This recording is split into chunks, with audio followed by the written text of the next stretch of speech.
দর্শক শুনলে আপনার চোখ কপালে উঠবে।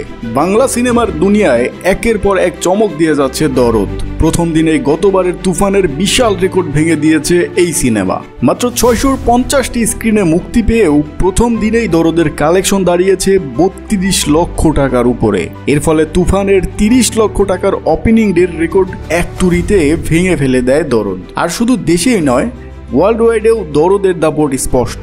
প্রথম দিনেই মোট ওয়ার্ল্ড ওয়াইড আয় হয়েছে অবিশ্বাস্য 1,42 লক্ষ টাকা। অবিশ্বাস্য, তাই না? কিন্তু এখানেই শেষ নয়, দ্বিতীয় দিনে আরো বড় রেকর্ড করতে চলেছে দরদ। বিভিন্ন সূত্র বলছে আজ 700টি স্ক্রিনে মুক্তি পেয়েছে সিনেমাটি, আর সিনেপ্লেক্স ও মাল্টিপ্লেক্সের টিকিট বিক্রি থেকে আয় হতে পারে প্রায় 40 লক্ষ টাকারও বেশি। ওয়ার্ল্ড ওয়াইডে মোট দ্বিতীয় দিনের আয় গিয়ে ঠেকতে পারে 1,80 লক্ষ টাকায়। তার মানে গত দুদিনেই দরদের আয় হয়েছে পুরো ওয়ার্ল্ড ওয়াইড কালেকশন 3,24 লক্ষ টাকারও বেশি।